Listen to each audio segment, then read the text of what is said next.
Hey, what's up, y'all? I am finna head up in Wally World right quick, and I'm trying to show you a little bit of my truck and, keep it a little bit private because I told you guys I got hit the other day, and when I was leaving work, I showed y'all a picture of the good side. Now I'm gonna show you the bad side. See that? That's my truck. Crashed. See it? Crashed up. That is my truck. So y'all know what that means. I got hit, people. Hit. Anyway, you know what? Grace of God, blessing, still standing. And like I told y'all before, there was no family members. No family members harmed that was in the vehicle. And they were saying, like, far as witnesses are concerned, family members, but I got family members here that's going to have to leave and go back to their town, but they don't need any witnesses because, number one, the guy admitted to it, which is good. Also, they didn't see it because they were sitting in the vehicle with the backs turned. So they weren't able to see any of that, and they ain't going to be able to come back just for that because I should be able to get my vehicle fixed, period, in the story. You know what I'm saying? And, no harm to the man. I don't feel no kind of way towards him. How you doing? I don't feel no kind of way towards him because he didn't do it. How you doing? All right. I don't feel no way towards him because he didn't do anything, wrong. He didn't mean to. It was an accident, and that's how I try to keep it real. It's not that like lame, oh, you trying to act like, because see, one thing about when you're trying to get yourself right with God, a lot of people don't understand that it don't mean that you have to let people run over you and stuff like that, but you have to be decent and nice and keep it real though. And that'll take you a long way, my people. Okay, I'm just grabbing some quick grabs. Y'all know how I do it. Keep it locked, y'all. Keep it locked. What kind of cheese is that? I might still have to go over here and get me some cheese there. Okay, that's some pepperoni. But yeah, y'all, I just, you feel the way. You act in the flesh and you think your emotions out and whatever have you. And then you process. So right now, that's what I'm doing. I'm just processing, how it made me feel, what I'm doing, and I'm just gonna park it right there, y'all, and let that be what it's gonna be. You know what I'm saying? Because like I said before, God is good, and I got several videos coming up. A lot of the videos might be backlogged basically because of the simple fact that I had to do it that way because, got the move thing going and caught up with so much stuff. They got some hot food over here, y'all. Get me started. But yeah, I had to do things a certain way because of the simple fact that, packing and all this. And when you got people in from out of town and you got your stuff packed up and you're trying to, serve them. But it's good to have them here because that is extra hands to help move. But, I didn't want them to feel displaced because I had everybody set up and, we had to pull out some cots and some air mattresses and stuff like that. And then, for them to, we get into a little bit of an accident there. I felt a little bit, but I was all right. Look at the little mixed trail mixes. Now, this is too small. You can get a bigger bag than that from Walmart. How small is this? I mean, from the Dollar Tree. 1.2 ounces. This is all them good treats, but y'all know, y'all be showing me them good old bags. And Princess Lisa, yes, that shout out was for you, and I am so sorry that I didn't add that, and I keep forgetting that there's so many people with a lot of the same names that you can't really, you got to say it right, exactly everything that goes to that name. You got to say everything that goes to their name. Like this could be a million princesses, and I know that, but I'm just saying I forgot what she had it on had on the end of hers. Also, Miss Tell It Like It Is Miss Tell It Like It Is 48, and I knew that, but the part that I left out is the T.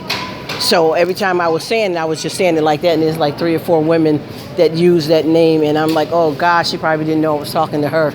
You know what I'm saying? So with that being said, I ended up, not getting that right. So Lisa, my dear, I apologize to you. And yes, I was talking to you, the one and only princess. All right. So real talk here, though, y'all. I was just, just sitting here thinking. And like I said before, when I'm out in public, it works on my, my ability to be a decent person by the challenges that you have to face when you are in a controlled environment I mean, an environment that you can't control, and you're out, and people are going to be a certain kind of way. You know, it's different when you're at your house and all that, even though you go through stuff with your family. But when you're challenged by people, and you out, and they turning up, and they doing this and that, you know, sometimes you have to be, you know, you got to get on your best behavior because folks be turning up. And I was thinking when I was driving, I said, I know they ain't going to try to roll up on me, but my car, you know, bucked back there like that, and it ain't no big deal and all that. I'm just saying, people still just driving crazy. They ain't going to stop. But what I will say is that when I started thinking and stuff, I just started thinking about, once again, he ain't done with you yet. You know what I'm saying? He ain't done with you yet. And anything that you think is bad. And you know, the thing that's so weird is when I had called for my insurance situation here, they directed me to go to a certain place to get the truck assessed. But guess what? They closed that one down. And the one that they want me to go to is like, you know, 3 or 4 hours away. So I called the insurance company back. But before then, I acted in the flesh. I'm like, oh gosh, what am I going to do? When do I have time to plan that trip? Just move. I still got family here. Oh gosh, bugging out. And then I said, you know what? Stop that. You're going to work out something. Somebody going to do something. Something going to happen. I'm claiming it, Jesus. I'm claiming it. And that's what I was saying. And guess what ended up happening? I calmed down. Oh boy, I calmed down, and I ended up calling the insurance company, and they said they can send somebody to my house, which they should have offered me that from the beginning. You see what I'm trying to tell you? See, that's God working, but also the insurance company folks, all of them don't know their job description, because they could have told me that from the get-go instead of having me drive, you know, the distance I did, you know, today for the place that's not even no longer there. So that pretty much sums it up of, you know, how that is. But the flesh will jump on you so quick and have you acting the fool if you don't got enough sense to try to call on God. That's the whole thing about it too with the Lord, is that you just keep asking him, teach me how to do it right, teach me how to do it right, and stop acting in fear, because that was part of fear of what I was doing.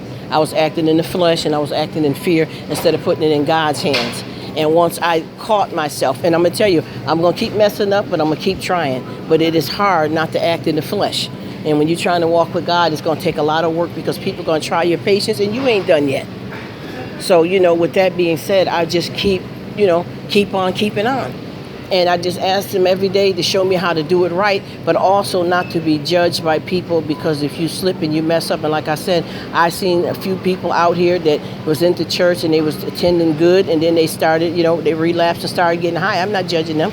That's their business. Their salvation is between them and God, or they're doing something wrong, or they did something wrong and they had it all and it all fell apart and they bugged out and made the wrong choice. That's not my business to judge them. My business is to treat them the same way I was treating them when they was into church. Also, sometimes people, when you can't find the right type of church to go to, you can have a relationship with God and have a little service in your own house. You can gather a few women. You can gather your kids and do a church session. And I really mean that, though, because I've been through that struggle of trying to find the right church but still have a relationship with God. You can make it at the time. I don't care if we all going to meet up in the living room, put on some decent clothes, or come in your pajamas, because he says, come as you are. And that's another thing I don't like, when you show up at a church and they say, come as you are. And some people may have been homeless and got up off the park bench today and decided to pop in the church, and people turn their noses up at them and saying they stink and all that. That's not good church people. You have to watch that. That's not the right type of way. That's carnal. And y'all know what I mean by carnal people. You got one foot in the door and one foot out.